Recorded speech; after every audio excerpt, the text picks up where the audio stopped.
News Karnataka ಪ್ರಾಯೋಜಕರು ಆಶೀರ್ವಾದ್ ಕಾನ್ವಿಕ್ಸ್ and stone crusher Mysore, Karnataka fisheries, church complex, Mangalore road, Madikeri.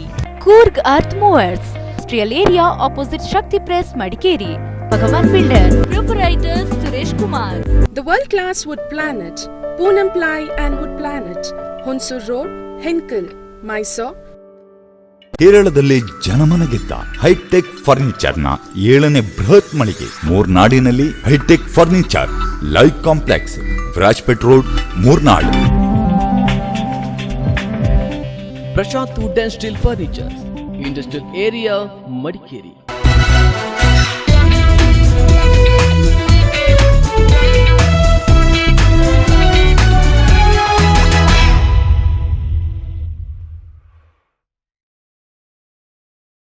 ನಮಸ್ಕಾರ, ನ್ಯೂಸ್ ಕರ್ನಾಟಕಕ್ಕೆ ಸ್ವಾಗತ. ಮೊದಲಿಗೆ ಹೆಡ್ಲೈನ್ಸ್. ಕಾವೇರಿ ತೀರ್ಥೋದ್ಭವಕ್ಕೆ ದಿನಗಣನೆ ಶುರು. ಭಕ್ತರಿಗೆ ತೀರ್ಥೋದ್ಭವ ವೀಕ್ಷಣೆಗಿಲ್ಲ ಅವಕಾಶ. ಹೆಚ್ಚು ಜನ ಬರೋ ಸಾಧ್ಯತೆ ಇದ್ರೆ ಸೆಕ್ಷನ್ ಜಾರಿಗೆ ಚಿಂತನೆ. ಅದ್ದೂರಿ ದಸರಾಕ್ಕೆ ತಣ್ಣೀರೆರಚಿದ ಕೊರೋನಾ. ಕರಗ ವೀಕ್ಷಣೆಗೂ ಅವಕಾಶ ನೀಡದ ಜಿಲ್ಲಾಡಳಿತ. ಬೀದಿ ಬದಿ ವ್ಯಾಪಾರಕ್ಕೂ ಕೊಳ್ಳಿಯಿಟ್ಟ ರಕ್ಕಸ ವೈರಸ್.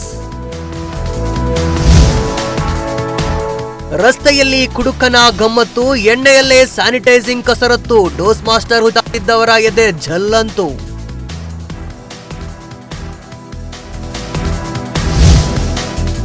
ದಸರಾ ಸಂಭ್ರಮವಿಲ್ಲದೆ ಸಪ್ಪೆ ಮರೆಯಲ್ಲಿದ್ದಾರೆ ಆರ್ಟಿಸ್ಟ್. ಕೆಲಸವಿಲ್ಲದೆ ಬ್ಯಾಕ್ಗ್ರೌಂಡ್ ಕಲಾವಿದರಿಗೆ ಫುಲ್ ರೆಸ್ಟ್. ಶೋಭಾಯಾತ್ರೆ ಇಲ್ಲದೆ ಕಲಾವಿದರಿಗಿಲ್ಲ ಪೇಮೆಂಟ್.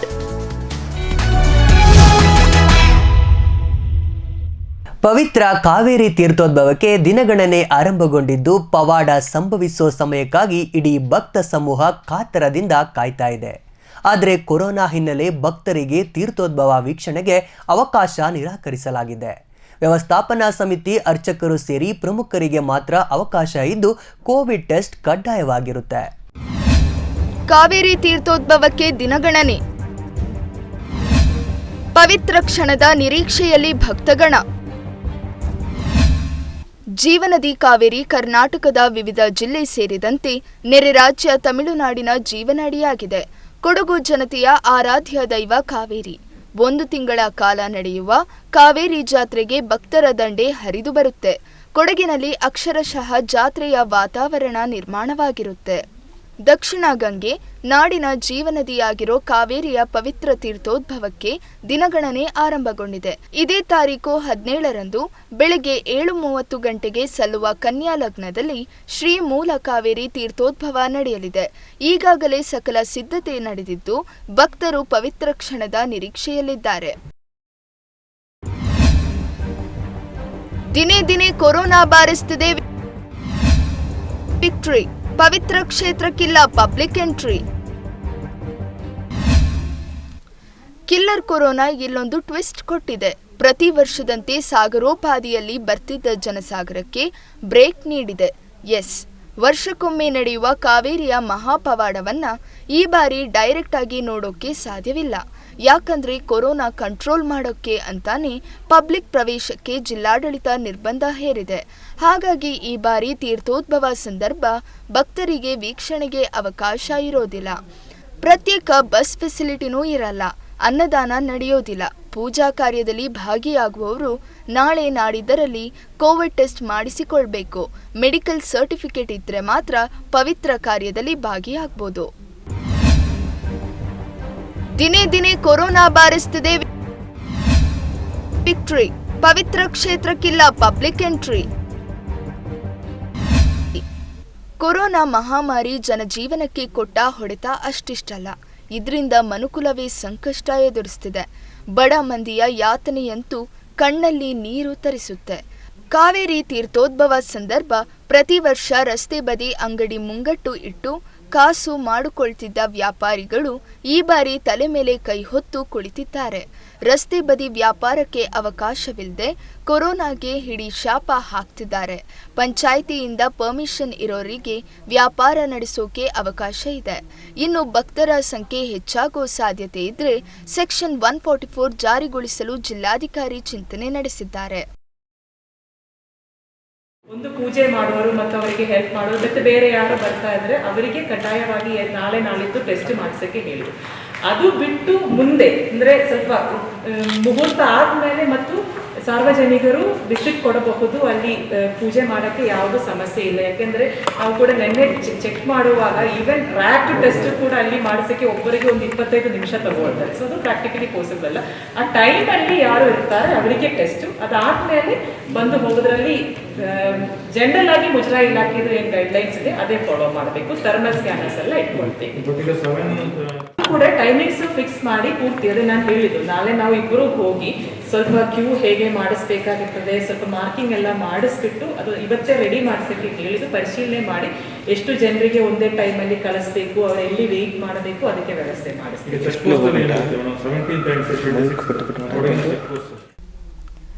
ಪವಿತ್ರ ತೀರ್ಥೋದ್ಭವ ಸಂದರ್ಭ ಯಾವುದೇ ಅಹಿತಕರ ಘಟನೆ ನಡೆಯದಂತೆ ಪೊಲೀಸ್ ಇಲಾಖೆಯು ಸೂಕ್ತ ಬಂದೋಬಸ್ತ್ ವಹಿಸಲಿದೆ. ಜನರ ಜೀವ ಹಾಗೂ ಜೀವನ ಎರಡೂ ಮುಖ್ಯವಾಗಿರೋದ್ರಿಂದ ಸರ್ಕಾರದ ಎಲ್ಲಾ ಸೂಚನೆಗಳನ್ನ ಪಾಲಿಸಿ ಅಂತ ಎಸ್ಪಿ ಶಮಾ ಮಿಶ್ರಾ ಮನವಿ ಮಾಡಿದ್ದಾರೆ. ಇನ್ಸ್ಟ್ರಕ್ಷನ್ಸ್ ಇದೆ, ಡಿಸಿ ಅವರು ಹೇಳಿದರು. ಮತ್ತೆ ಇದು ಬಂದೋಬಸ್ತ್ ಸಂಬಂಧ ಬಗ್ಗೆ ನಮ್ಮ ಪೊಲೀಸ್ ಡಿಪಾರ್ಟ್ಮೆಂಟ್ ಕಡೆಯಿಂದ ಎಲ್ಲ ಬಂದೋಬಸ್ತ್ ಮಾಡ್ತೀವಿ. ಮತ್ತೆ ಕಡ್ಡಾಯವಾಗಿ ಒಂದು ಮಾಸ್ಕ್ ಹಾಕಬೇಕಾಗತ್ತೆ ಎಲ್ಲರಿಗೆ. ಸೋಷಿಯಲ್ ಡಿಸ್ಟೆನ್ಸಿಂಗ್ ಕೂಡ ಕಡ್ಡಾಯವಾಗಿ ಮಾಡಬೇಕು. ಪ್ರತಿ ಒಂದು ಜೀವ ಮತ್ತೆ ಜೀವನ ತುಂಬ ಇಂಪಾರ್ಟೆಂಟ್ ಇದೆ. ಸೊ ಅದಕ್ಕೆ ಕೋವಿಡ್ ಗೈಡ್ಲೈನ್ಸ್ ಏನೇನಿದೆ ಪ್ರತಿ ಜನ ಕಡೆಯಿಂದ ಇದು ಫಾಲೋ ಅಪ್ ಆಗಬೇಕು. ಸೆಕೆಂಡ್ ಥಿಂಗ್ ಏನು ಹೇಳಿದರು ಡಿ ಸಿ ಅವರು, ವ್ಯವಸ್ಥಾಪಕರು ಮತ್ತು ಸಮಿತಿಗಳಿಗೆ ರೆಸ್ಪಾನ್ಸಿಬಿಲಿಟಿ ಕೊಡ್ತೀವಿ. ಸೊ ಯಾವ ಕಡೆ ಗುಂಪು ಆಗಬಾರ್ದು, ಈ ಥರ ಏನು ಆಗುತ್ತೆ. ಸೊ ಅವ್ರದ್ದು ರೆಸ್ಪಾನ್ಸಿಬಿಲಿಟಿ ಇದೆ. ಕಾನೂನು ಪ್ರಕಾರ ಏನು ಕ್ರಮ ತಗೋಬೇಕು ಅದು ಕಡ್ಡಾಯವಾಗಿ ನಾವು ತಗೋಬೇಕು. ತೀರ್ಥೋದ್ಭವದ ಬಳಿಕ ದೇವಾಲಯ ಎಂದಿನಂತೆ ತೆರೆದಿರುತ್ತೆ. ಭಕ್ತರು ಆಗಮಿಸಿ ಪೂಜಾ ಕಾರ್ಯದಲ್ಲಿ ಪಾಲ್ಗೊಳ್ಳಬಹುದು.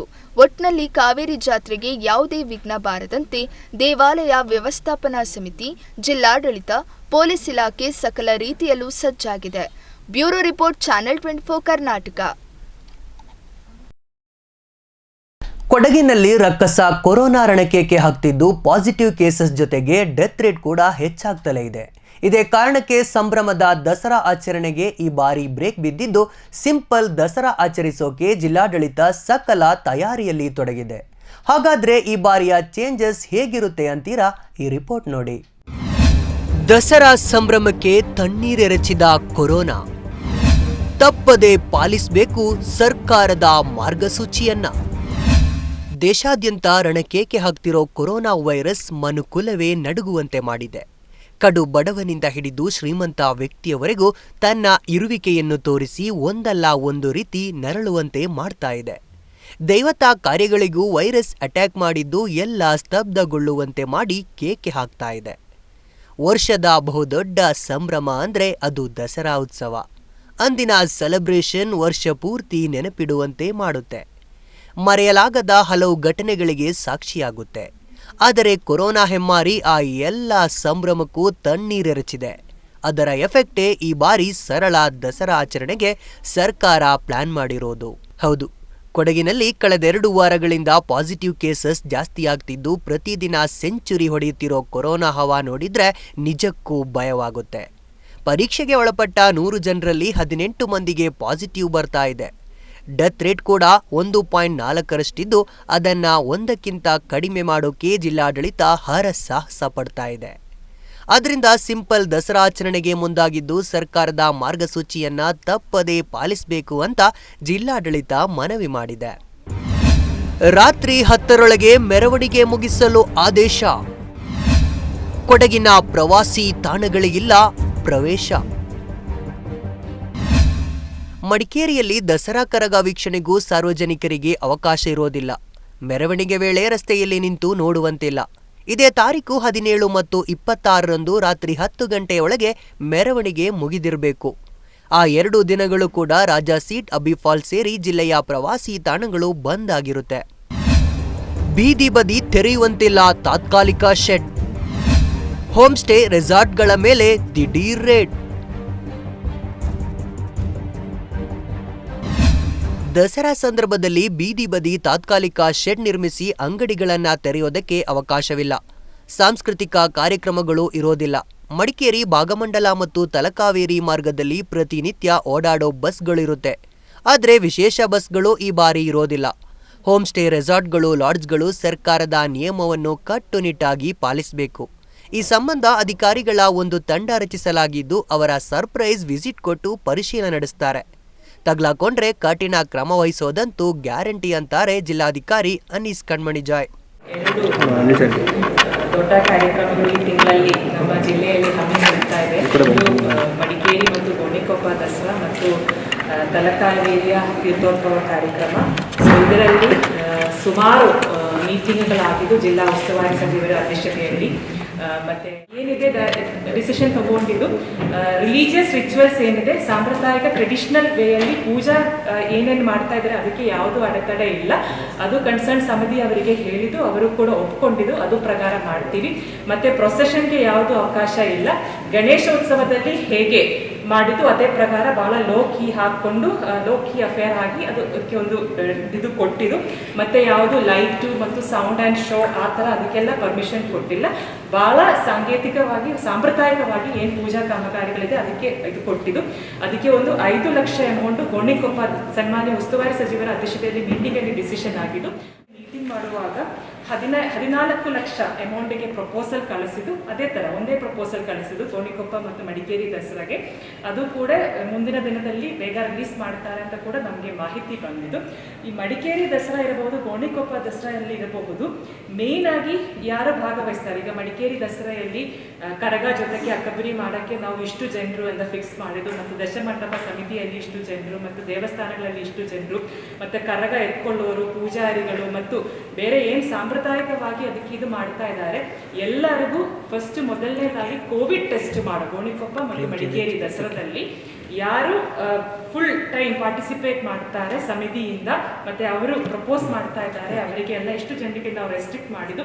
ಆ್ಯಂಡ್ ಕೋವಿಡ್ ಟೆಸ್ಟ್ ಅಂದರೆ ರ್ಯಾಟ್ ಟೆಸ್ಟ್ ಅಲ್ಲ, RT-PCR ಟೆಸ್ಟ್. ತಮಗೆ ಗೊತ್ತಿರ್ತದೆ ರ್ಯಾಟ್ ಅಲ್ಲಿ ಅಷ್ಟು ಪಾಸಿಟಿವಿಟಿ ಅಷ್ಟು ಕನ್ಫರ್ಮೇಟರಿ ಟೆಸ್ಟ್ ಅಲ್ಲ. So RT-PCR is confirmatory test.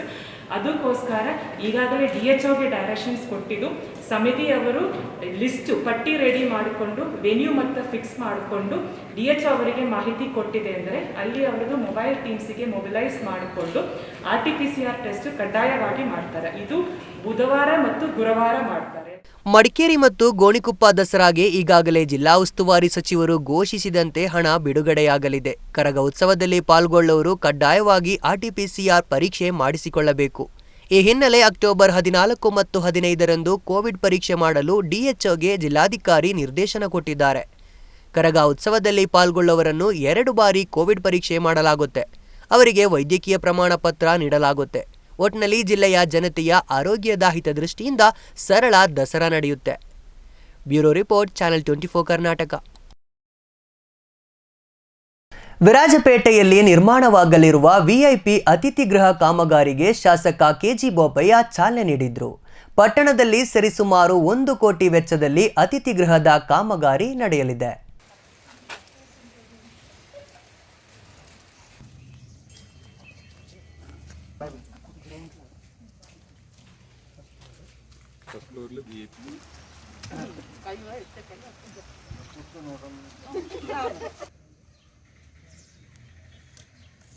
ಅತಿಥಿ ಗೃಹ ಪಕ್ಕದಲ್ಲಿ VIP ಅತಿಥಿ ಗೃಹ ನಿರ್ಮಾಣಕ್ಕೆ ಸುಮಾರು 1 ಕೋಟಿ ರೂಪಾಯಿ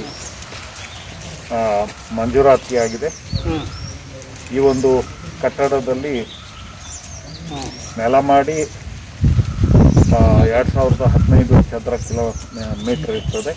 ಹಾಗೆ ಮೊದಲ ಮಾಡಿಯಲ್ಲಿ 2015 ಚದರ ಮೀಟರ್, ಒಟ್ಟು 4300. ನೆಲಮಾಡಿಯಲ್ಲಿ ಒಂದು VIP ರೂಮ್, ಹಾಗೆ ಒಂದು ರಿಸೆಪ್ಷನ್ ಕೌಂಟರ್, ಕಿಚನ್ ಮತ್ತು ಡೈನಿಂಗ್ ಊಟದ ವ್ಯವಸ್ಥೆ. ಮೊದಲನೇ ಮಾಡಿಯಲ್ಲಿ VIP ರೂಮ್ ಒಂದು, ದೊಡ್ಡದಾಗಿ ಒಂದು ಮೀಟಿಂಗ್ ಹಾಲ್ ಇರ್ತದೆ.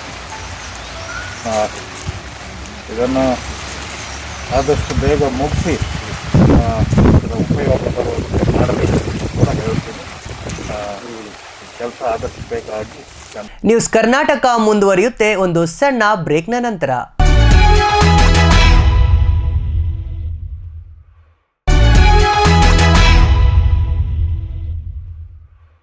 ಬ್ರೇಕ್ ಆದಮೇಲೆ ನ್ಯೂಸ್ ಕರ್ನಾಟಕಕ್ಕೆ ಸ್ವಾಗತ.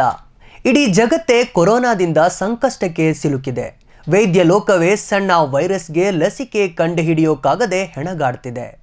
ಜನ ಕಿಲ್ಲರ್ ವೈರಸ್ನಿಂದ ತಪ್ಪಿಸಿಕೊಳ್ಳೋದಕ್ಕೆ ಮುಖ ಮುಚ್ಚಿಕೊಂಡು ಓಡಾಡೋ ಪರಿಸ್ಥಿತಿ ನಿರ್ಮಾಣವಾಗಿದೆ. ಆದರೆ ಇಲ್ಲೊಬ್ಬ ಮಾತ್ರ ಇದ್ಯಾವುದಕ್ಕೂ ಕ್ಯಾರೆ ಅಂತಿಲ್ಲ. ಯಾಕೆಂದರೆ ಅವನ ಕೈಯಲ್ಲೇ ಎಲ್ಲದಕ್ಕೂ ಮದ್ದಿದೆ. ಹೌದು, ಮಡಿಕೇರಿ ಹಳೆ ಪ್ರೈವೇಟ್ ಬಸ್ ಸ್ಟ್ಯಾಂಡ್ ಬಳಿ ವ್ಯಕ್ತಿಯೊಬ್ಬ ತನ್ನದೇ ಸ್ಟೈಲ್ನಲ್ಲಿ ಸ್ಯಾನಿಟೈಸ್ ಮಾಡ್ಕೊಂಡಿದ್ದಾನೆ. ಅದು ಹೇಗೆ ಅಂತೀರಾ? ಅದನ್ನ ನೀವೇ ನೋಡಿ. ಮಡಿಕೇರಿ ಹಳೆ ಪ್ರೈವೇಟ್ ಬಸ್ ಸ್ಟ್ಯಾಂಡ್ ಅಲ್ಲಿ ಯಾವಾಗ್ಲೂ ಜನ ಜಂಗುಳಿ ಹೇಗಿರುತ್ತೆ ಅಂತ ಎಲ್ರಿಗೂ ಗೊತ್ತು. ಅಲ್ಲಿದ್ದವರೆಲ್ಲ ಮಾಸ್ಕ್ ಧರಿಸಿಕೊಂಡು ಸೋಷಿಯಲ್ ಡಿಸ್ಟೆನ್ಸ್ ಮೇಂಟೈನ್ ಮಾಡ್ತಿದ್ರೆ, ಒಬ್ಬ ವ್ಯಕ್ತಿಗೆ ಮಾತ್ರ ಇದ್ಯಾವುದರ ಅರಿವು ಇಲ್ಲ. ಆತ ಮಾಸ್ಕ್ ಕೂಡ ಧರಿಸದೆ ನಡು ರಸ್ತೆಯಲ್ಲಿ ನಿಂತಿದ್ದ. ಆತನಿಗೆ ಕೊರೋನಾದ ಭಯವೂ ಇಲ್ಲ. ಪೊಲೀಸರು ದಂಡ ಹಾಕ್ತಾರೆ ಅನ್ನೋ ಬಗ್ಗೆ ಐಡಿಯಾನೂ ಇಲ್ಲ. ಗೊತ್ತಿದ್ದರೂ ಆತ ಹೆದರುತ್ತಿದ್ದನ? ಅದಕ್ಕೂ ಚಾನ್ಸ್ ಇಲ್ಲ. ಯಾಕಂದ್ರೆ ಆತನ ಕೈಯಲ್ಲಿ ಪರಮಾತ್ಮನಿದ್ದ. ಒಂದು ಪೆಗ್ಗಿನ ಕಥೆ ಇದು, ಇದರ ಒಳಗಿನ ವ್ಯಥೆ ಇದು. ದೇವದಾನವರ ಸೈನ್ಯವು ಕಡಲು ಕಡೆಯುವ ಸಮಯವು ಜನಿಸಿತು ನೋಡಿ ಸುರಪಾನ, ಆಯಿತು ಲೋಕಕ್ಕೆ ಮಧುಪಾನ.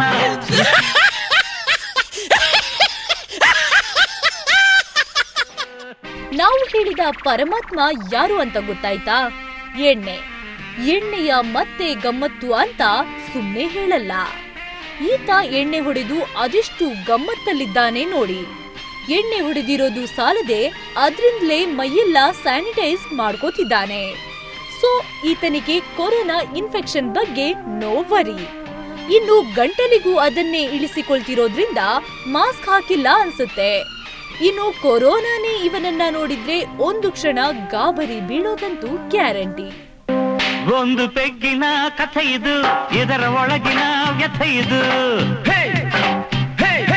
ದೇವದಾನವರ ಸೈನ್ಯವು ಕಡಲು ಕಡೆಯುವ ಸಮಯವು ಜನಿಸಿತು ನೋಡಿ ಸುರಪಾನ, ಆಯಿತು ಲೋಕಕ್ಕೆ ಮಧುಪಾನ.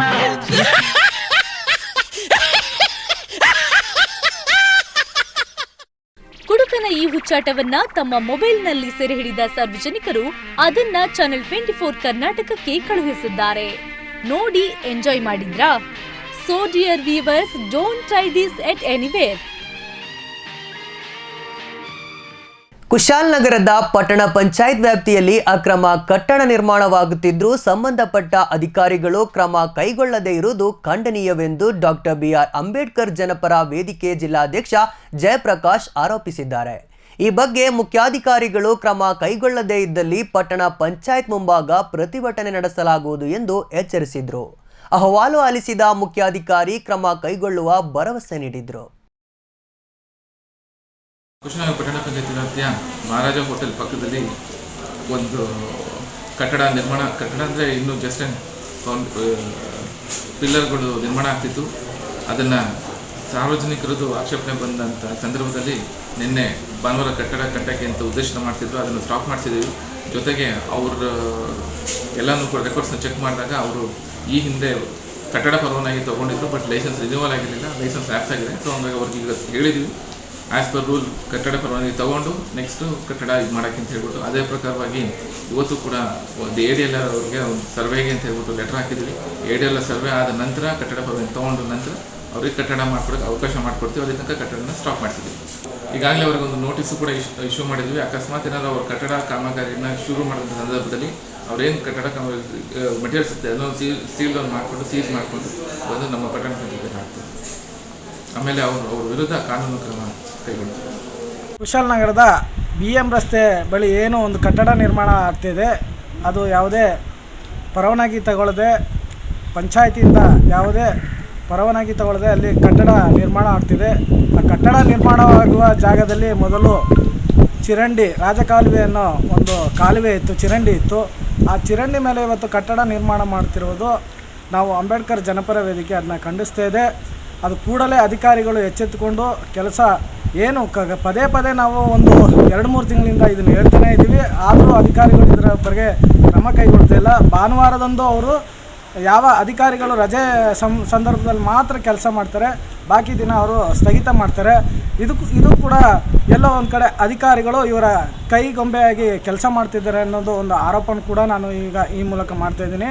ಕೂಡಲೇ ಅಧಿಕಾರಿಗಳು, ಮೇಲಾಧಿಕಾರಿಗಳು ಈ ಕೆಲಸ ಸ್ಟಾಪ್ ಮಾಡಲೇಬೇಕು. ಇಲ್ಲದಿದ್ದಲ್ಲಿ ಇನ್ನು 2-3 ದಿನದಲ್ಲಿ ನಾವು ಪಂಚಾಯತ್ಗೆ ಮುತ್ತಿಗೆ ಹಾಕಿ ಹೋರಾಟ ಮಾಡೋದ್ರ ಮೂಲಕ ಅದನ್ನು ನಾವು ಖಂಡಿಸ್ತಾ ಇರ್ತೀವಿ. ಕರ್ನಾಟಕ ರಕ್ಷಣಾ ವೇದಿಕೆ ದಂಧೆಯಲ್ಲಿ ತೊಡಗಿದೆ ಎಂಬ ಹೇಳಿಕೆ ಸತ್ಯಕ್ಕೆ ದೂರವಾಗಿದೆ ಎಂದು ವೇದಿಕೆಯ ವಿರಾಜಪೇಟೆ ತಾಲೂಕು ಅಧ್ಯಕ್ಷ ಟಿವಿ ಅನಿಲ್ ಕುಮಾರ್ ಹೇಳಿದ್ದಾರೆ. ಈ ಕುರಿತು ಮಡಿಕೇರಿಯಲ್ಲಿ ಸುದ್ದಿಗೋಷ್ಠಿ ನಡೆಸಿದ ವೇದಿಕೆ ಪದಾಧಿಕಾರಿಗಳು ಸುಳ್ಳು ಸುದ್ದಿ ಹಬ್ಬಿಸಿರುವ ವ್ಯಕ್ತಿಗಳು ಕ್ಷಮೆಯಾಚಿಸದೇ ಇದ್ದಲ್ಲಿ ಹೋರಾಟ ರೂಪಿಸಲಾಗುವುದು ಅಂತ ಎಚ್ಚರಿಸಿದ್ದಾರೆ. ಪತ್ರಿಕೆ ಪ್ರಕಟಣೆಯನ್ನು 6ನೇ ತಾರೀಕು ಮಾಡಿದ್ದೆವು. ಇದರ ಬಗ್ಗೆ ಈ ಮೀನು ಮಾರಾಟಗಾರರ ಸೇರಿ ಒಂದು ಪತ್ರಿಕೆ ಒಂದು ಗೋಷ್ಠಿನ ಕರೆದುಬಿಟ್ಟು ಅದರಲ್ಲಿ ನಮ್ಮ ಕನ್ನಡ ಪರ ಸಂಘಟನೆ ಹಾಗೂ ಅಧ್ಯಕ್ಷ ಅನಿಲ್ ಕುಮಾರ್ ಅವರ ಮೇಲೆ ಒಂದು ಬ್ಲ್ಯಾಕ್ ಮೇಲ್ ಆರೋಪವನ್ನು ಮಾಡಿರ್ತಾರೆ. ಬ್ಲ್ಯಾಕ್ ಮೇಲ್ ಮಾಡಿ ಗೋಲ್ಮಾಲ್ ಹಣ ಕೇಳಿದ ರೋಲ್ ಕಾಲ್ಗೆ ಹಣ ಕೇಳಿದಾಗ ಏನು ಕೊಡದ ಬಂದಾಗ ಇವರು ಈ ತರ ಮೀನು ವ್ಯಾಪಾರದಲ್ಲಿ ದಂಧೆ ನಡೀತಿದೆ ಅಂತೇಳಿ ಅವರೊಂದು ಮಾಧ್ಯಮದ ಮುಖಾಂತರನು ಪತ್ರಿಕೆಗಳಲ್ಲಿ ಒಂದು ಹೇಳಿಕೆಯನ್ನು ಕೊಟ್ಟಿರ್ತಾರೆ. ಇದನ್ನ ಶಿವರಾಮೇಗೌಡರು ಕರ್ನಾಟಕ ರಕ್ಷಣಾ ವೇದಿಕೆ ಖಂಡಿಸ್ತದೆ. ನಾವು ಇದರ ಬಗ್ಗೆ ದಿನಾಂಕ 10ನೇ ತಾರೀಕು ನಾವು ಪೊಲೀಸ್ ಸ್ಟೇಷನ್ಗೆ ಒಂದು ದೂರನ್ನ ಕೊಟ್ಟಿರ್ತೀವಿ. ಆ ದೂರಿಗೆ ಅವರನ್ನ ಪೊಲೀಸ್ ಸ್ಟೇಷನ್ಗೆ ದೂರು ಪರಿಶೀಲಿಸಿ ಸದರಿ ವ್ಯಕ್ತಿಗಳನ್ನ ಠಾಣೆಗೆ ಕರೆಸಿ ಇನ್ನು ಮುಂದೆ ಸಂಘಟನೆಯ ತಕರಾರಿಗೆ ಹೋಗದಂತೆ ಅವರಿಗೆ ಹಾಗೂ ಸಂಘಟನೆ ಮೇಲೆ ಸಾಮಾಜಿಕ ಜಾಲತಾಣಗಳಲ್ಲಿ ಹಾಕದಂತೆ ಎಚ್ಚರಿಕೆ ನೀಡಿರ್ತಾರೆ. ನಮ್ಮಲ್ಲಿ ಅವರು ಯಾವುದೇ ರೀತಿ ಕ್ಷಮೆ ಆಗಲಿ ಯಾವುದೇ ರೀತಿ ಅವರು ಇನ್ನೂ ಒಪ್ಕೊಂಡಿರಲ್ಲ. ನಾವೀಗ ಈಗ ಅವ್ರ ಸಂಘಟನೆಯವರು ಅವ್ರ ಹತ್ರ ಮೀನು ವ್ಯಾಪಾರಿಗಳ ಹತ್ರ ರೋಲ್ ಕವರ್ ಮಾಡಲಿಕ್ಕೆ ನಾವು ಹೋಗಿದ್ದಲ್ಲಿ ಅವರು ಅವತ್ತೇ ದೂರು ಕೊಡ್ಬೋದಿತ್ತಲ್ಲ ಪೊಲೀಸರಿಗೆ. ಯಾಕೆ ಇವರು ದೂರು ನಿರ್ವಹಿಸಿಕೊಂಡು ಬಂದಿದೆ. ಇವತ್ತೇನು ಕನ್ನಡ ಪರ ಸಂಘಟನೆ ಕೆಲಸ ಮಾಡ್ತಿರೋ ಸಾಮಾಜಿಕ ಜಾಲತಾಣದಲ್ಲಿ ಎಲ್ಲ ಸಹಿತ ಒಳ್ಳೆ ರೀತಿಯಲ್ಲಿ ಕೆಲಸ ಮಾಡ್ತಿದ್ದಾರೆ ಅನ್ನೋದು ಸಹಿತ ಈಗ ಸಾಮಾಜಿಕ ಜಾಲತಾಣದಲ್ಲಿ ಸಹಿತ ಒಂದು ಓಡಾಡ್ತಿದೆ. ಹಾಗೆ ಏನು ಇವರು ಹಣಕ್ಕೋಸ್ಕರ ಅಥವಾ ಏನು ದಂಧೆ ಮಾಡ್ತಿದ್ದಾರೆ ಅಂತೇಳಿ ಏನು ನಮ್ಮ ಕನ್ನಡ ರಕ್ಷಣಾ ವೇದಿಕೆಯವರ ಮೇಲೆ ಏನು ಆರೋಪ ಮಾಡಿದ್ದಾರೆ, ಅವರು ಒಂದು ಬಹಿರಂಗವಾಗಿ ಕ್ಷಮೆ ಕೇಳಬೇಕು. ಆಮೇಲೆ ಅವರು ಕ್ಷಮತೆ ಕೇಳದೇ ಇದ್ದ ಪಕ್ಷದಲ್ಲಿ ನಾವು ಇಡೀ ರಾಜ್ಯಾದ್ಯಂತ ಒಂದು ಪ್ರತಿಭಟನೆಯನ್ನು ಸಹಿತ ಮಾಡಬೇಕು ಅಂತೇಳಿ ನಾವು ಈಗಾಗಲೇ ಏನು ತೀರ್ಮಾನ ಕೈಗೊಂಡಿದ್ವಿ. ಆದ್ದರಿಂದ ಅವರು ಏನು ಪತ್ರಿಕೆ ಹೇಳಿಕೆಯನ್ನು ಕೊಟ್ಟಿದ್ದಾರೆ ಅವರು ದಯವಿಟ್ಟು ಅದನ್ನು ಹಿಂಪಡೆದು ಹಾಗೆಯೇ ಬಹಿರಂಗವಾಗಿ ನಮ್ಮ ಕನ್ನಡ ರಕ್ಷಣಾ ವೇದಿಕೆಯವರನ್ನು ಕ್ಷಮೆ ಕೇಳಿ ಅಂತ ನಾನು ಈ ಸಂದರ್ಭದಲ್ಲಿ ಹೇಳಲಿಕ್ಕೆ ಇಷ್ಟಪಡ್ತೇನೆ. ಸೋಮವಾರಪೇಟೆಯ ಅಬಕಾಸ್ ಅಕಾಡೆಮಿ ವತಿಯಿಂದ ಸಾಹಿತ್ಯ ಪರಿಷತ್ ಭವನದಲ್ಲಿ ಚೆನ್ನೈನಲ್ಲಿ ನಡೆದ ರಾಷ್ಟ್ರಮಟ್ಟದ ಸ್ಪರ್ಧೆಯಲ್ಲಿ ಜಯಗಳಿಸಿದ ಮಕ್ಕಳಿಗೆ ಬಹುಮಾನ ವಿತರಿಸಲಾಯಿತು. ಮಕ್ಕಳಲ್ಲಿರುವ ಪ್ರತಿಭೆಯನ್ನು ಗುರುತಿಸಿ ಪ್ರೋತ್ಸಾಹಿಸುವಂತೆ ಕಾರ್ಯಕ್ರಮದಲ್ಲಿ ಪಾಲ್ಗೊಂಡ ಗಣ್ಯರು ಅಭಿಪ್ರಾಯಿಸಿದರು. ನಮ್ಮಲ್ಲಿ ಒಂದು ಮಾತಿದೆ, ಉದ್ಯಮೇನ ಹಿ ಸಿದ್ಧ್ಯಂತಿ ಕಾರ್ಯಾಣಿ ನ ಮನೋರಥೈ ನಹಿ ಸುಪ್ತಸ್ಯ ಸಿಂಹಸ್ಯ ಪ್ರವಿಶ್ಯಂತಿ ಮುಖೇ ಮೃಗೈ. ಸಿಂಹವು ಎಷ್ಟೇ ಬಲಶಾಲಿಯಾಗಿದ್ದರೂ ಅದು ತನ್ನ ಆಹಾರಕ್ಕಾಗಿ ಹೊರಗೆ ಹೋಗಲೇಬೇಕು. ಯಾವುದೇ ಪ್ರಾಣಿಗಳು ಅದರ ಬಾಯಿಯೊಳಕ್ಕೆ ತಾನಾಗಿಯೇ ಅದು ಬಲಶಾಲಿ ಎಂದು ಬಂದು ಬೀಳುವುದಿಲ್ಲ. ಅದೇ ರೀತಿ ಅದು ತನಗೆ ಆಹಾರ ಬೇಕೆಂದರೆ ಒಂದು ಶಾಖದಿಂದ ಇನ್ನೊಂದು ಶಾಖಕ್ಕೆ ಹೋಗಲೇಬೇಕು. ಅದೇ ರೀತಿ ನಾವು ಯಾವುದೇ ಒಂದು ಕಾರ್ಯದಲ್ಲಿ ಯಶಸ್ಸನ್ನು ಸಾಧಿಸಬೇಕಾದ್ರೆ ಅದರಲ್ಲಿ ಸತತವಾದ ಪ್ರಯತ್ನ ಪರಿಶ್ರಮ ಬೇಕೇ ಬೇಕು. ಇಂದು ನಮ್ಮ ಅಬಾಕಸ್ ಅಕಾಡೆಮಿಯ ಮಕ್ಕಳುಗಳು ತಮ್ಮ ಅವಿರತವಾದ ಪ್ರಯತ್ನ ಮತ್ತು ಪರಿಶ್ರಮದಿಂದ ರಾಷ್ಟ್ರೀಯ ಮಟ್ಟದಲ್ಲಿ ಅಗ್ರಗಣ್ಯರಲ್ಲಿ ಅಗ್ರಗಣ್ಯರು ಅಂದರೆ ಚಾಂಪಿಯನ್ ಪ್ರಶಸ್ತಿಯನ್ನು ಗಿಟ್ಟಿಸಿರುತ್ತಾರೆ.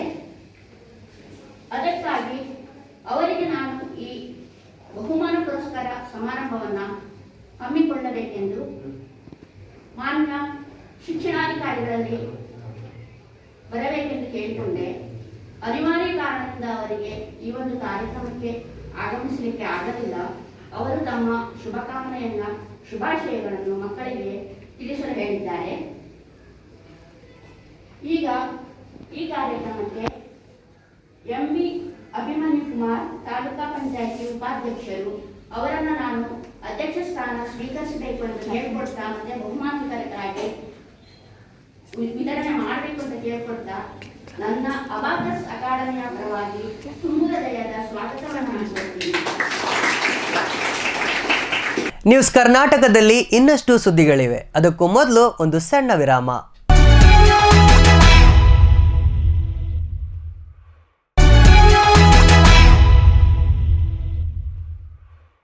ಬ್ರೇಕ್ ಆದ್ಮೇಲೆ ಮತ್ತೆ ನ್ಯೂಸ್ ಕರ್ನಾಟಕಕ್ಕೆ ಸ್ವಾಗತ.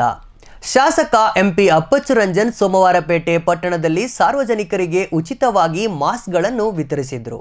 ಸಾರ್ವಜನಿಕ ಸ್ಥಳದಲ್ಲಿ ಪ್ರತಿಯೊಬ್ಬರೂ ಮಾಸ್ಕ್ ಧರಿಸಬೇಕು ಹಾಗೂ ಸಾಮಾಜಿಕ ಅಂತರ ಕಾಪಾಡಿಕೊಳ್ಳಬೇಕು ಎಂದವರು ಸಲಹೆ ನೀಡಿದರು.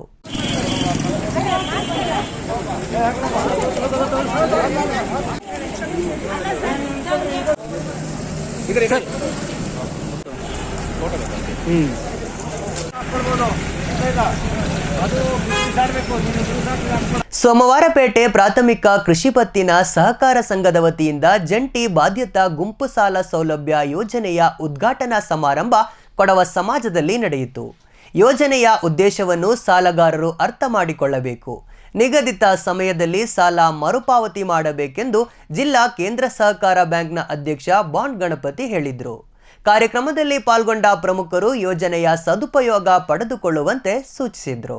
ಜಂಟಿ ಸಾಲ ಖಾಸಗಿ ಲೇವಾದೇವಿ ಫೈನಾನ್ಸ್ ಕಂಪನಿಗಳಿರ್ಬೋದು ಕಡಿಮೆ ಯೋಜನೆಯಲ್ಲಿದ್ದಾಗ ಒಂದಿದ್ದು ಜಂಟಿ ಬಾಧ್ಯತಾ ಗುಂಪಿನ ಸಾಲ ಯೋಜನೆ. ಜನ ಸಂಕಷ್ಟದಲ್ಲಿದ್ದಾರೆ, ಜನಗಳಿಗೂ ಒಳ್ಳೆಯದಾಗಬೇಕು, ಸಹಕಾರ ಸಂಘಕ್ಕೂ ಇದು ಒಳ್ಳೆಯದೇ ಆಗಬೇಕು ಅನ್ನೋ ಒಂದು ದೃಷ್ಟಿಯಿಂದ ಈ ಸಾಲ ಯೋಜನಾ ಕಾರ್ಯಕ್ರಮವನ್ನ ಪ್ರಾರಂಭ ಮಾಡಬೇಕು ಅಂತ ಒಂದು ನಿಶ್ಚಯವನ್ನು ಮಾಡಿ ಅದಕ್ಕೆಲ್ಲರೂ ನಮ್ಮ ಅದರಲ್ಲಿ ಈಗೇನು ಹೊರ ರಾಜ್ಯದಿಂದ ಬಂದು ಹೊರ ಜಿಲ್ಲೆಯಿಂದ ಬಂದು ಮಾಡ್ತಾ ಇರತಕ್ಕಂಥ ಲೇವಾದೇವಿಗಾರರ ಹತ್ರ ಸಾಲವನ್ನು ತಗೊಂಡು ಅದರಲ್ಲೂ ಒಂದು ವ್ಯವಸ್ಥೆ ಪ್ರಾರಂಭ ಆಗಿದೆ.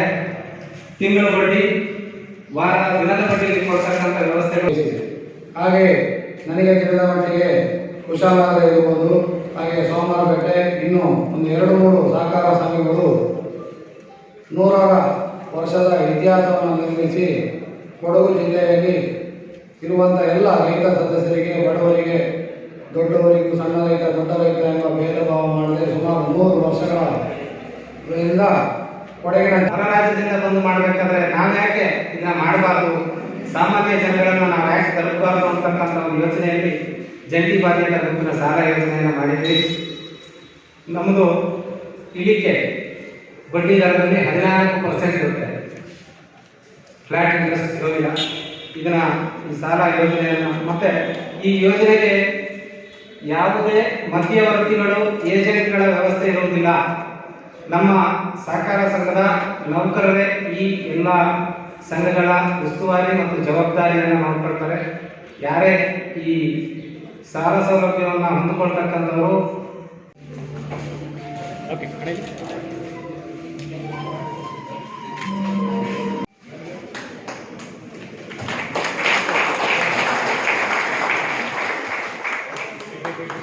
ಸೋಮವಾರಪೇಟೆ ಆರ್ಎಂಸಿ ಹಾಗೂ ತಾಲೂಕು ಬಿಜೆಪಿ ಮಾಜಿ ಅಧ್ಯಕ್ಷ ಪಟ್ಟಮನೆ ಶೇಷಪ್ಪ ಅವರ ನಿಧನಕ್ಕೆ ಭಾರತೀಯ ಜನತಾ ಪಾರ್ಟಿಯ ವತಿಯಿಂದ ಸಂತಾಪ ಸೂಚಿಸಲಾಯಿತು. ಪಕ್ಷದ ಕಚೇರಿಯಲ್ಲಿ ಆಯೋಜಿಸಿದ್ದ ಸಭೆಯಲ್ಲಿ ಶಾಸಕ ಅಪ್ಪಚ್ಚು ರಂಜನ್ ಸೇರಿದಂತೆ ಪಕ್ಷದ ಮುಖಂಡರು ಭಾಗವಹಿಸಿ ಶೇಷಪ್ಪ ಅವರ ಭಾವಚಿತ್ರಕ್ಕೆ ಪುಷ್ಪ ನಮನ ಸಲ್ಲಿಸಿದರು.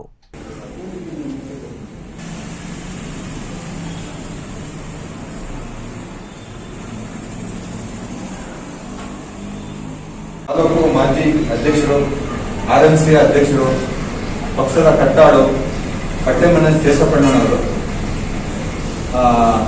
ದೈವಾಧೀನರಾಗಿರುತ್ತಾರೆ. ಅವರ ಪಕ್ಷಕ್ಕಾಗಿ ತಮ್ಮ ಹಲವಷ್ಟು ಅಮೂಲ್ಯ ಸಮಯವನ್ನು ನೀಡಿದ್ರು. ಇವತ್ತು ನಮ್ಮನ್ನೆಲ್ಲ ಅಗಲಿದ್ದಾರೆ. ಅವರ ಒಂದು ಅಗಲಿಕೆಗೆ ದಸರಾ ಉತ್ಸವ ನಡಿಬೇಕು ಅಂದರೆ ಹಿನ್ನೆಲೆ ಧ್ವನಿ ನೀಡೋ ಕಲಾವಿದರು ಇರಲೇಬೇಕು. ಅಷ್ಟರ ಮಟ್ಟಿಗೆ ದಸರಾದೊಂದಿಗೆ ಇವರಿಗೆ ಅವಿನಾಭಾವ ಸಂಬಂಧ ಇದೆ. ಆದರೆ ಈಗ ವಾಯ್ಸ್ ಓವರ್ ಆರ್ಟಿಸ್ಟ್ಗಳಿಂದ ಹಿಡಿದು ಆ್ಯಡ್ ಏಜೆನ್ಸಿಯವರೆಗೂ ಎಲ್ಲವೂ ಸಪ್ಪೆ ಮೊರೆ ಹಾಕಿಕೊಂಡಿದ್ದಾರೆ. ದಸರಾ ಸೀಸನ್ನಲ್ಲಿ ದೇವಾನುದೇವತೆಗಳಿಗೆ ರಕ್ಕಸರಿಗೆ ಧ್ವನಿಯಾಗಿ ಬೀಗುತ್ತಿದ್ದ ಇವರು ಕೊರೋನಾ ಮಹಾಮಾರಿಗೆ ಹಿಡಿಶಾಪ ಹಾಕುತ್ತಾ ತಮಗಾದ ನಷ್ಟವನ್ನು ನೆನೆದು ಭಾವುಕರಾಗ್ತಿದ್ದಾರೆ. ಈ ಕುರಿತ ಒಂದು ರಿಪೋರ್ಟ್ ಇಲ್ಲಿದೆ ನೋಡಿ. ಅಕ್ಟೋಬರ್ನಲ್ಲಿ ಮಂಜಿನ ನಗರಿಯಲ್ಲಿ ರಕ್ಕಸರ ಆರ್ಭಟ, ದೇವಾನುದೇವತೆಗಳ ಸೌಮ್ಯ ರೂಪಕ್ಕೆ ಕಗ್ಗತ್ತಲ ಸಾಕ್ಷಿ. ಮಂಜಿನ ನಗರಿಯಲ್ಲಿ ಅದೊಂದು ನಡುರಾತ್ರಿ ರಕ್ಕಸರ ಆರ್ಭಟ, ಕಿವಿಗಡಚಿಕ್ಕುವ ರಕ್ಕಸ ನಗು, ಅಸುರ ಸಂಹಾರ ಹಾಗೂ ದೇವಾನುದೇವತೆಗಳ ಸಂಚಾರ ಆಗ್ತಿರುತ್ತೆ. ರಕ್ಕಸರ ಧ್ವನಿ ಎದೆ ನಡುಗಿಸುವಂತಿದ್ರೆ ದೇವರ ಒಂದೊಂದು ಅವತಾರಗಳು ನಮ್ಮನ್ನು ಅದರತ್ತ ಸೆಳೆಯುತ್ತೆ. ಇದನ್ನ ನೋಡೋಕೆ ಅಂತಾನೆ ಸಾವಿರಾರು ಮಂದಿ ಬಂದಿರ್ತಾರೆ. ಯಾರಿಗೂ ಯಾವುದೇ ಭಯವಿಲ್ಲ. ಕತ್ತಲೆಯ ಕಾರ್ಮೋಡಗಳ ನಡುವೆಯೂ ನಡುರಾತ್ರಿಯಲ್ಲೂ ನಿದ್ದೆಗೆಟ್ಟು ಪೌರಾಣಿಕ ಲೋಕಕ್ಕೆ ಪ್ರತಿಯೊಬ್ಬರು ಎಂಟ್ರಿ ಕೊಡ್ತಾರೆ. ಹೌದು, ನಾವು ಹೇಳ್ತಿರೋದು ಮಡಿಕೇರಿಯಲ್ಲಿನ ದಶಮಂಟಪಗಳ ಶೋಭಯಾತ್ರೆ ಬಗ್ಗೆ. ದಸರಾ ಶೋಭಯಾತ್ರೆಯಲ್ಲಿ ಪ್ರತಿಯೊಂದು ಕಲಾಕೃತಿಗೂ ಜೀವ ಕಳೆ ಬಂದಿರುತ್ತೆ. ಅವುಗಳ ಮೂಮೆಂಟ್ಗಳಿಗೆ ಹಾವಭಾವಕ್ಕೆ ತಕ್ಕಂತೆ ಧ್ವನಿಯೂ ಇರುತ್ತೆ. ಆದರೆ ಈ ಬಾರಿ ಅದ್ಯಾವುದೂ ಇಲ್ಲ. ಕೊರೋನಾ ಎಂಬ ಮಹಾಮಾರಿ ಅದೆಲ್ಲವನ್ನು ಕಸಿದುಕೊಂಡಿದೆ. ಕಲಾಕೃತಿಗಳಿಗೂ ಜೀವ ನೀಡೋ ಹಿನ್ನೆಲೆ ಧ್ವನಿ ನೀಡುತ್ತಿದ್ದ ಕಲಾವಿದರು ಇದೀಗ ಸಪ್ಪೆ ಮೊರೆ ಹಾಕಿಕೊಂಡಿದ್ದಾರೆ. ದಸರಾ ಇಲ್ಲದೆ ಬ್ಯಾಕ್ಗ್ರೌಂಡ್ ಕಲಾವಿದರಿಗಿಲ್ಲ ಫೆಸ್ಟ್. ಶೋಭಯಾತ್ರೆ ಇಲ್ಲದೆ ಖಾಲಿ ಕೈಯಲ್ಲಿ ಕುಳಿತ ಆರ್ಟಿಸ್ಟ್.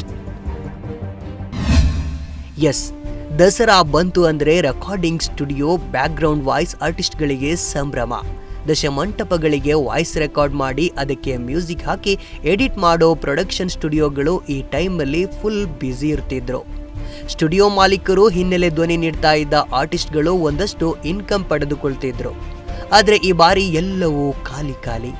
ಬ್ಯುಸಿಯಾಗಿರ್ತಿದ್ದ ಸ್ಟುಡಿಯೋಗಳು ಬಿಕೋ ಎನ್ನುತ್ತಿದೆ.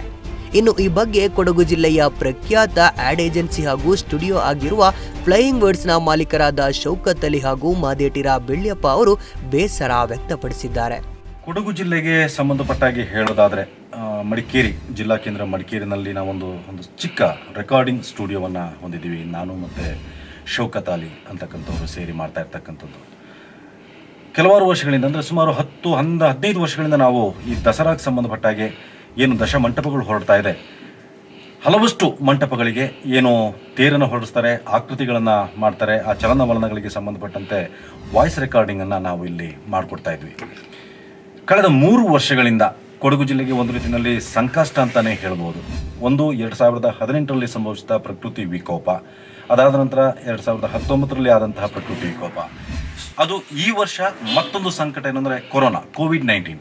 ಈ ಸಂದರ್ಭದಲ್ಲಿ ಬಂದಿರತಕ್ಕಂಥ ಸಂಕಷ್ಟಗಳು ಮಡಿಕೇರಿ ದಸರಾ ಆಚರಣೆಗೆ ಒಂಥರ ವಿಘ್ನವನ್ನೇ ಒಡ್ಡಿದೆ ಅಂತ ಹೇಳ್ಬೋದು. ಪ್ರಕೃತಿ ವಿಕೋಪದಿಂದ ಏನು ಒಂದು ಸರಳವಾಗಿ ದಸರಾವನ್ನು ಆಚರಿಸ್ತಾ ಇದ್ರು, ಈ ಬಾರಿ ಬಂದಂತಹ ಏನು ಈ ಒಂದು ಕೊರೋನಾ ಕೋವಿಡ್-19 ಇದೆ, ಜನರನ್ನು ಹೆಚ್ಚು ಸೇರಿಸಬಾರ್ದು ಅನ್ನೋ ನಿಟ್ಟಿನಲ್ಲಿ ಕೊರೋನಾ ವ್ಯಾಪಕವಾಗಿ ಹರಡ್ತಾ ಇರತಕ್ಕಂಥ ಸಂದರ್ಭದಲ್ಲಿ ಮುನ್ನೆಚ್ಚರಿಕಾ ಕ್ರಮವಾಗಿ ದಸರಾವನ್ನು ಸರಳವಾಗಿ ಆಚರಿಸಬೇಕು ಅಂತಕ್ಕಂಥ ಒಂದು ನಿರ್ಧಾರ ತೆಗೆದುಕೊಂಡಿರೋದ್ರಿಂದ ದಶಮಂಟಪಗಳು ಬಹಳ ಸರಳವಾಗಿ ತಮ್ಮ ಏನು ತೇರುಗಳಿವೆ ಅದನ್ನೆಲ್ಲ ಹೊರಡಿಸಬೇಕು, ಅಥವಾ ಕಲಶ ರೂಪದಲ್ಲಿ ಬನ್ನಿ ಮಂಟಪಕ್ಕೆ ಹೋಗಿ ಬನ್ನಿ ಕಡಿದು ದಸರಾವನ್ನು ಆಚರಿಸಬೇಕು ಅಂತ ಒಂದು ನಿರ್ದೇಶನವನ್ನು ನೀಡಿದ್ದಾರೋ, ನಿರ್ಧಾರವನ್ನು ತಗೊಂಡಿದ್ದಾರೋ, ಅದು ನಮ್ಮಂಥವರಿಗೆ ಸ್ವಲ್ಪ ವರ್ತನೆ ಬೀಳಿದೆ ಅಂತ ಹೇಳ್ಬೋದು. 3 ವರ್ಷಗಳಿಂದ ಸತತವಾಗಿ ನಾವು ಹೇಳೋದಾದರೆ ಈ ಒಂದು ವಾಯ್ಸ್ ರೆಕಾರ್ಡಿಂಗ್ ಏನಾಗ್ತಿತ್ತು ಅದು ಈಗ ಆಗ್ತಾ ಇಲ್ಲ. ಹಾಗಾಗಿ ಇಲ್ಲಿ ಬರ್ತಕ್ಕಂಥ ಕಲಾವಿದರು, ನನ್ನನ್ನು ಸೇರಿಸಿ ಸಹ ಕಲಾವಿದರಿದ್ದಾರೆ, ವಾಯ್ಸ್ಗಳನ್ನು ಕೊಡೋದಕ್ಕೆ ಬೇರೆ ಬೇರೆ ವಾಯ್ಸ್ಗಳು ಬೇಕಾಗುತ್ತೆ. ಅಂತಹ ಕಲಾವಿದರುಗಳಿಗೂ ಕೂಡ ಈ ಒಂದು ಸೀಸನ್ನಲ್ಲಿ ಅಲ್ಪ ಸ್ವಲ್ಪ ಆದಾಯವನ್ನು ಗಳಿಸ್ಕೊಳ್ತಾ ಇದ್ವಿ. ಈ ಆದಾಯ ಸದ್ಯದ ಮಟ್ಟಿಗೆ ನಮಗೆ ಹೊಡೆತ ನೀಡಿದೆ. ಹಾಗೆ ಇಲ್ಲಿ ರೆಕಾರ್ಡಿಂಗ್ ಆಗೋಗಳು ಕೂಡ ನಾವು ಒಂದು ಸ್ವಲ್ಪ ಅಲ್ಪ ಮಟ್ಟಿಗೆ ಏನೋ ಬೆಂಗಳೂರು, ಮಂಗಳೂರು ಅಲ್ಲೆಲ್ಲ ಹೋಗೋದಕ್ಕಿಂತ ಬಹಳ ಚಿಕ್ಕ ಹಣದ ರೂಪದಲ್ಲಿ ಕಮ್ಮಿ ದರದಲ್ಲಿ ನಾವು ಇಲ್ಲಿ ರೆಕಾರ್ಡ್ ಮಾಡಿಕೊಡ್ತಾ ಇದ್ವಿ. ಅದು ಕೂಡ ನಮಗೆ ಲಾಸ್ ಆಗ್ತಿದೆ ಅಂತಲೇ ಹೇಳ್ಬೋದು. ಈ ಬೆಳವಣಿಗೆ ಒಂಥರ ಹಿನ್ನೆಲೆಯಲ್ಲಿ ಕೆಲಸ ಮಾಡ್ತಕ್ಕಂಥ, ದಸರಾ ಸಂದರ್ಭದಲ್ಲಿ ಹಿನ್ನೆಲೆಯಲ್ಲಿ ಕೆಲಸ ಮಾಡ್ತಕ್ಕಂಥ ಹಲವಾರು ಕಲಾವಿದರು ಏನಾಗಿದೆ, ಈ ದಸರಾ ದಶಮಂಟಪಗಳಿಗೆ ತೇರನ್ನು, ಚಲನವಲನಗಳನ್ನ ತಯಾರಿಸ್ತಕ್ಕಂಥ ಕಲಾವಿದರಿರ್ಬೋದು, ಮೂರ್ತಿಗಳನ್ನು ಮಾಡ್ತಕ್ಕಂಥ ಕಲಾವಿದರಿರ್ಬೋದು, ಹಾಗೆ ಆ ತೇರನ್ನು ತಯಾರು ಮಾಡ್ತಕ್ಕಂಥ ಕಲಾವಿದರುಗಳಿರ್ಬೋದು, ಅದ್ರ ಜೊತೆಗೆ ನಮ್ಮಂತಹ ಒಂದು ಕಲಾವಿದರು ಏನು ವಾಯ್ಸ್ ಆರ್ಟಿಸ್ಟ್ ಅಂತಕ್ಕಂಥ ನಾವು ಹೇಳ್ತಿದ್ದೀವಿ, ಅವರಿಗೂ ಕೂಡ ಒಂದು ಹೊಡೆತನೇ ಬೀಳಿದೆ. ಅದ್ರ ಜೊತೆಗೆ ಏನೋ ಒಂದು ಕಳ್ಕೊಂಡ ಒಂದು ಅನುಭವ. ಯಾಕಂದರೆ ಇಷ್ಟು ವರ್ಷ ಬಹಳ ಉತ್ಸಾಹದಿಂದ ಒಂದು ಅಕ್ಟೋಬರ್ ತಿಂಗಳು, ಸೆಪ್ಟೆಂಬರ್ ಅಕ್ಟೋಬರ್ ಬಂತು ಅಂತಂದರೆ ನಾವು ಬಹಳ ಬ್ಯುಸಿ ಇರ್ತಿದ್ವಿ. ಒಬ್ಬೊಬ್ಬರು ತೇರಿನವರು ಅರ್ಜೆಂಟ್ ಮಾಡಿ ನಮಗೆ ವಾಯ್ಸ್ಗಳನ್ನು ಕೊಡಬೇಕು ಅಂತ ಹೇಳ್ತಾ ಇದ್ರು, ವಾಯ್ಸ್ ಮಾಡಿ ಕೊಡಬೇಕು ಅಂತ ಹೇಳ್ತಾ ಇದ್ರು. ಆ ಕಲಾವಿದರನ್ನ ಆಯ್ಕೆ ಮಾಡ್ತಕ್ಕಂಥದ್ದು, ಆ ವಾಯ್ಸ್ಗಳು ಸ್ಕ್ರಿಪ್ಟ್ ಬರೀತಕ್ಕಂಥದ್ದು, ಸ್ಕ್ರಿಪ್ಟನ್ನು ತಿತ್ತಕ್ಕಂಥದ್ದು, ವಾಯ್ಸ್ ಕೊಡ್ತಕ್ಕಂಥದ್ದು, ವಾಯ್ಸ್ ಆದಮೇಲೆ ಸಿಸ್ಟಮ್ನಲ್ಲಿ ಅದನ್ನ ಪ್ರೊಡಕ್ಷನ್ ಮಾಡ್ತಕ್ಕಂಥದ್ದು, ಅದಕ್ಕೆ ಹಿನ್ನೆಲೆ ಸಂಗೀತ ಧ್ವನಿಯನ್ನು ಸೇರಿಸಿ ಪ್ರೊಡಕ್ಷನ್ ಮಾಡ್ತಕ್ಕಂಥದ್ದು, ಈ ತರಾತುರಿ ಎಲ್ಲ ಇಲ್ಲದೆ ಏನೋ ಒಂದು ಕಳ್ಕೊಂಡಂಥ ಭಾವನೆ. ಬಹುಶಃ ಇದೇ ರೀತಿ ಮುಂದುವರೆದ್ರೆ ಒಂಥರ ಮಡಿಕೇರಿ ದಸರಾದ ಕಳೆಯೇ ಕುಂದು ಹೋಗುತ್ತೇನೋ ಅಂತಕ್ಕಂಥ ಭಾವನೆ ಕೂಡ ನಮ್ಮಲ್ಲಿ ಮೂಡ್ತಾ ಇದೆ. ಇದು ಹೀಗೆ ಮುಂದುವರಿಬಾರ್ದು. ಏನು ನಮ್ಮ ಮಡಿಕೇರಿಯ 4 ದಿಕ್ಕಿನಲ್ಲಿರ್ತಕ್ಕಂಥ ಕರಗ ದೇವತೆಗಳು, ಶಕ್ತಿ ದೇವತೆಗಳೇನಿದ್ದಾರೆ, ಇಂಥ ಮಹಾಮಾರಿಯನ್ನು ಇನ್ನು ಮುಂದೆ ಬರದೇ ಇದ್ದ ಹಾಗೆ ತಡೆದು ಈ ಸೋಂಕೇನಿದೆ ಆದಷ್ಟು ಬೇಗ ನಿಗ್ರಹ ಆಗಿ ಎಲ್ಲ ಸಾರ್ವಜನಿಕರು ಅಥವಾ ಸರ್ಕಾರ ಇರ್ಬೋದು, ಜಿಲ್ಲಾಡಳಿತ ಇರ್ಬೋದು, ಪೊಲೀಸ್ ಇಲಾಖೆ ಇರ್ಬೋದು, ಇವರೆಲ್ಲ ಸೇರಿ ಮತ್ತೊಮ್ಮೆ ವಿಜೃಂಭಣೆಯಿಂದ ಮಡಿಕೇರಿನಲ್ಲಿ ದಸರಾವನ್ನು ಆಚರಿಸೋದ್ರ ಮೂಲಕ, ಸಾಂಸ್ಕೃತಿಕ ಕಾರ್ಯಕ್ರಮಗಳನ್ನು ನಡೆಸೋದ್ರ ಮೂಲಕ, ಹಾಗೆ ನಮ್ಮಂಥವರಿಗೆ ಮತ್ತೆ ಉದ್ಯೋಗ ಸಿಗೋ ಮೂಲಕ, ಆದಾಯ ಗಳಿಸೋ ಮೂಲಕ ದಶಮಂಟಪಗಳ ಶೋಭಾಯಾತ್ರೆ ವಿಜೃಂಭಣೆಯಿಂದ ನಡೀತಕ್ಕಂಥ ಒಂದು ವಾತಾವರಣ ಮೂಡ್ಲಿ ಅಂತಕ್ಕಂಥದ್ದು ನನ್ನ ಆಶಯ. 2018ರಲ್ಲಿ ಉಂಟಾದ ಪ್ರಕೃತಿ ವಿಕೋಪದ ನಂತರ ತುಂಬಾ ನಷ್ಟ ಅನುಭವಿಸಿದ್ವಿ. ಈ ಬಾರಿ ದಸರಾ ಇರುತ್ತೆ, ಒಂದಷ್ಟು ಇನ್ಕಮ್ ಬರುತ್ತೆ ಅಂತ ಅಂದುಕೊಳ್ತಿರುವಾಗಲೇ ಕೊರೋನಾ ಎಂಬ ಮಹಾಮಾರಿ ಎಲ್ಲವನ್ನೂ ಬದಲಾವಣೆ ಮಾಡಿದೆ. ದಸರಾ ಕೂಡ ಸಿಂಪಲ್ ಆಗಿ ಆಗೋದ್ರಿಂದ ಈ ಬಾರಿ ದಶಮಂಟಪಗಳ ಯಾವ ರೆಕಾರ್ಡಿಂಗ್ ಕೂಡ ಇಲ್ಲ. ಇದರಿಂದ ವಾಯ್ಸ್ ಆರ್ಟಿಸ್ಟ್ಗಳಿಗೆ ಹಾಗೂ ನಮಗೆ ನಷ್ಟವಾಯಿತು ಅಂತಾರೆ ಹಿನ್ನೆಲೆ ಧ್ವನಿ ಆರ್ಟಿಸ್ಟ್ ಆಗಿರೋ ರಫೀಕ್ ಅವರು. ಈ ಮಡಿಕೇರಿ ದಸರಾದ ಒಂದು ವಿಶೇಷತೆ ಏನು ಅಂದರೆ ದಶಮಂಟಪಗಳ ಶೋಭಾಯಾತ್ರೆ. ಈಗ ರಾಜ್ಯದಲ್ಲಿ ಮೈಸೂರು ದಸರಾವನ್ನು ಬಿಟ್ಟರೆ ಮಡಿಕೇರಿ ದಸರಾ ಹೆಚ್ಚಿನ ಒಂದು ಜನಾಕರ್ಷಣೆಯನ್ನು ಪಡೆಯುತ್ತೆ. ಮೈಸೂರಿನಲ್ಲಿ ಜಂಬೂ ಸವಾರಿ ಅತ್ಯಂತ ಖ್ಯಾತಿಯನ್ನು ಪಡೆದಿದ್ದರೆ ಮಡಿಕೇರಿನಲ್ಲಿ ದಶಮಂಟಪಗಳ ಒಂದು ಶೋಭಾಯಾತ್ರೆ, ಜೊತೆಗೆ 4 ಶಕ್ತಿ ದೇವತೆಗಳ ಒಂದು ಕರಗ ಉತ್ಸವ ಕೂಡ ಇರುತ್ತೆ. ಹಾಗೆಯೇ 9 ದಿನಗಳ ಕಾಲ ಜನೋತ್ಸವ ಕಾರ್ಯಕ್ರಮ ಅಂದರೆ ಸಾಂಸ್ಕೃತಿಕ ಕಾರ್ಯಕ್ರಮಗಳನ್ನು ಕೂಡ ಬೇರೆ ಬೇರೆ ದಿನಗಳಲ್ಲಿ ನಡೆಸಲಾಗುತ್ತೆ. ನವರಾತ್ರಿಯ ಕಡೆಯ ದಿನ ಈ 10 ದಶಮಂಟಪಗಳ ಒಂದು ಶೋಭಾಯಾತ್ರೆಯನ್ನು ನಡೆಸ್ತಾರೆ. ಇದರಲ್ಲಿ ವಿಶೇಷ ಆಕರ್ಷಣೆ ಅಂತ ಹೇಳಿದರೆ ಅಲ್ಲಿ ಬೇರೆ ಬೇರೆ ಪೌರಾಣಿಕ ಕಥಾನಕಗಳನ್ನು ಈ ಶೋಭಾಯಾತ್ರೆ ಮಂಟಪದಲ್ಲಿ ಅಳವಡಿಸ್ತಾರೆ. ಬೇರೆ ಬೇರೆ ಪಾತ್ರಗಳಿರ್ತವೆ. ಜೊತೆಗೆ ಬಣ್ಣ ಬಣ್ಣದ ರಂಗುರಂಗಿನ ಬೆಳಕನ್ನು ಕೂಡ ಅಲ್ಲಿ ತೋರಿಸಲಾಗುತ್ತೆ. ಹಾಗೆಯೇ ಈ ವರ್ಷ ಏನಾಗಿದೆ ಅಂತ ಹೇಳಿದರೆ ಈ ಕೊರೋನಾ ವೈರಸ್ ಪಿಡುಗಿನಿಂದಾಗಿ ಈ ದಸರಾ ಉತ್ಸವದ ಒಂದು ಅದ್ದೂರಿ ಆಚರಣೆಗೆ ಸ್ವಲ್ಪ ಹಿನ್ನಡೆ ಆಗಿದೆ. ಹಾಗಾಗಿ ಈ ವರ್ಷ ಈ ದಸರಾ ಆಚರಣೆಯನ್ನು ಬಹಳ ಸರಳವಾಗಿ ಆಚರಣೆ ಮಾಡೋದನ್ನು ಇವತ್ತು ನಾವು ಕಾಣ್ತಾ ಇದ್ದೇವೆ. ಮತ್ತು ಇನ್ನೊಂದು ಏನು ಅಂತ ಹೇಳಿದ್ರೆ ಈ ದಶಮಂಟಪಗಳ ಶೋಭಾಯಾತ್ರೆಗೆ ಸಂಬಂಧಪಟ್ಟ ಹಾಗೆ ಅದಕ್ಕೆ ಬೇರೆ ಬೇರೆ ಪಾತ್ರಗಳಿಗೆ ಈ ಹಿನ್ನೆಲೆ ಧ್ವನಿಯನ್ನು ಕೊಡುವಂಥದ್ದಿದೆ. ಅದು ವರ್ಷಂಪ್ರತಿ ನಾವು ನಮ್ಮ ಗೆಳೆಯರಾದ ಮಾದೆಟ್ಟಿರ ಬೆಳ್ಳೆಪ್ಪನವರು ಹಾಗೂ ಅಲ್ಲಾರಂಡ ವಿಠಲ್ ನಂಜಪ್ಪ, ಆಮೇಲೆ ಆಕಾಶವಾಣಿ ಉದ್ಘೋಷಕರಾದ ಸುಬ್ರಾಯ ಸಂಪಾಜ್ ಅವರು, ಮತ್ತು ಶಾರದಾ ನಂಜಪ್ಪ ಅವರು, ಹಾಗೆಯೇ ವಿಶ್ವನಾಥ್, ಹೀಗೆ ನಾವೆಲ್ಲ ಸೇರಿಕೊಂಡು ಇಲ್ಲಿ ಇವರು ಶೌಕತ್ ಅಂತೇಳಿ ಅವ್ರದ್ದು ವಾಯ್ಸ್ ರೆಕಾರ್ಡಿಂಗ್ ಸ್ಟುಡಿಯೋ ಇದೆ. ಅಲ್ಲಿ ನಾವೆಲ್ಲ ಸೇರಿಕೊಂಡು ಈ ಹಿನ್ನೆಲೆ ಧ್ವನಿಯನ್ನು ಈ ಬೇರೆ ಬೇರೆ ಪಾತ್ರಗಳಿಗೆ ಕೊಡುವಂಥದ್ದು ಸಾಮಾನ್ಯ. ಅದರಲ್ಲೂ ಬೆಳ್ಳೆಪ್ಪನವರು ರಕ್ಕಸ ಪಾತ್ರಗಳಿಗೆ ಜೀವ ತುಂಬ್ತಾ ಇದ್ರು. ಅವರಲ್ಲಿ ರಕ್ಕಸರೇ ಪರಕಾಯ ಪ್ರವೇಶ ಮಾಡಿದಾಗೆ ಅವರು ವಾಯ್ಸನ್ನು ಕೊಡ್ತಾ ಇದ್ರು. ಹಾಗೆಯೇ ಅದೊಂದು ಸಂಭ್ರಮ ನಮ್ಮಲ್ಲಿ ಪ್ರತಿ ವರ್ಷವೂ ಮೂಡ್ತಾ ಇತ್ತು. ಆದರೆ ಈ ಬಾರಿ ಏನಾಗಿದೆ ಅಂತ ಹೇಳಿದರೆ ಈ ಕೊರೋನಾ ವೈರಸ್ನಿಂದಾಗಿ, ಹಾಗೆಯೇ ಈ ಕೊರೋನಾ ವೈರಸ್ ನಮ್ಮಿಂದ ಆದಷ್ಟು ಬೇಗ ಈ ಒಂದು ಕಾಯಿಲೆ ದೂರ ಆಗಲಿ, ಜನ ನೆಮ್ಮದಿಯನ್ನು ಪಡ್ಕೊಳ್ಳಿ, ಜಗತ್ತಿನ ಎಲ್ಲ ಜನರು, ನಮ್ಮ ದೇಶದ ಜನರು ಹಾಗೂ ಜಗತ್ತಿನ ಎಲ್ಲ ಜನರು ಸುಖವಾಗಿರಲಿ ಅಂತೇಳಿ ಹಾರೈಸ್ತೋಣ. ಸರ್ವೇ ಜನಾಃ ಸುಖಿನೋ ಭವಂತು. 16 ಮಂದಿ ಕಲಾವಿದರು ದಸರಾ ಟೈಮ್ನಲ್ಲಿ ಒಂದಷ್ಟು ಹಣ ಸಂಪಾದಿಸಿಕೊಳ್ತಿದ್ರು. ಆದ್ರೆ ಈ ಬಾರಿ ಕೊರೋನಾ ಕಾರಣದಿಂದ ಎಲ್ಲವೂ ನಷ್ಟದಲ್ಲೇ ಹೋಗ್ತಿದೆ ಅಂತ ಬೇಸರಿಸಿದ್ರು. ಒಟ್ಟಿನಲ್ಲಿ ದಸರಾ ದಶಮಂಟಪಗಳಿಗೆ ಜೀವಕಳೆ ತುಂಬುತ್ತಿದ್ದು ಇದೀಗ ಕೆಲಸವಿಲ್ಲದೆ ಖಾಲಿ ಕುಳಿತಿದ್ದಾರೆ. ಏನೇ ಆಗ್ಲಿ 4 ಶಕ್ತಿ ದೇವತೆಗಳ ವರಪ್ರಸಾದದಿಂದ ಕೊರೋನಾ ಎಂಬ ಮಹಾಮಾರಿ ತೊಲಗಿ ಎಲ್ಲೆಡೆ ಆರೋಗ್ಯ ಭಾಗ್ಯ ಲಭಿಸುವಂತಾಗಲಿ. ಮುಂದಿನ ವರ್ಷ ಎಲ್ಲವೂ ಸರಿಯಾದ್ರೆ ಅದ್ಧೂರಿಯಾಗಿ ದಸರಾ ಆಚರಿಸುವಂತಾಗಲಿ. ಕೊನೆಯಲ್ಲಿ ಮತ್ತೊಮ್ಮೆ ಹೆಡ್ಲೈನ್ಸ್. ಕಾವೇರಿ ತೀರ್ಥೋದ್ಭವಕ್ಕೆ ದಿನಗಣನೆ ಶುರು, ಭಕ್ತರಿಗೆ ತೀರ್ಥೋದ್ಭವ ವೀಕ್ಷಣೆಗಿಲ್ಲ ಅವಕಾಶ, ಹೆಚ್ಚು ಜನ ಬರೋ ಸಾಧ್ಯತೆ ಇದ್ರೆ ಸೆಕ್ಷನ್ ಜಾರಿಗೆ ಚಿಂತನೆ. ಅದ್ದೂರಿ ದಸರಾಕ್ಕೆ ತಣ್ಣೀರೆರಚಿದ ಕೊರೋನಾ, ಕರಗ ವೀಕ್ಷಣೆಗೂ ಅವಕಾಶ ನೀಡದ ಜಿಲ್ಲಾಡಳಿತ, ಬೀದಿ ಬದಿ ವ್ಯಾಪಾರಕ್ಕೂ ಕೊಳ್ಳಿಯಿಟ್ಟ ರಕ್ಕಸ ವೈರಸ್. ರಸ್ತೆಯಲ್ಲಿ ಕುಡುಕನ ಗಮ್ಮತ್ತು, ಎಣ್ಣೆಯಲ್ಲೇ ಸ್ಯಾನಿಟೈಸಿಂಗ್ ಕಸರತ್ತು, ಡೋಸ್ ಮಾಸ್ಟರ್ ಹುದ್ದಾಡಿದ್ದವರ ಎದೆ ಝಲ್ಲಂತು.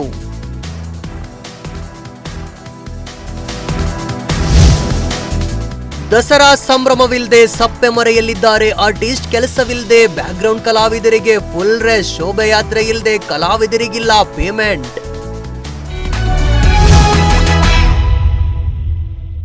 ಇಲ್ಲಿಗೆ ನ್ಯೂಸ್ ಕರ್ನಾಟಕ ಮುಕ್ತಾಯವಾಯಿತು. ಸುದ್ದಿ, ಮಾಹಿತಿ, ಮನೋರಂಜನೆಗಾಗಿ ನೋಡ್ತಾ ಇರಿ ಚಾನೆಲ್ 24 ಕರ್ನಾಟಕ. ವಂದನೆಗಳೊಂದಿಗೆ ಆಶಿಫ್ ಅಮ್ಮತ್ತಿ. ನೀವು ನೋಡ್ತಾ ಇದ್ದೀರಾ ಗ್ಲೋಬಲ್ ಮೀಡಿಯಾ ನೆಟ್ವರ್ಕ್ ಪ್ರಸ್ತುತಿ ಚಾನೆಲ್ 24 ಕರ್ನಾಟಕ.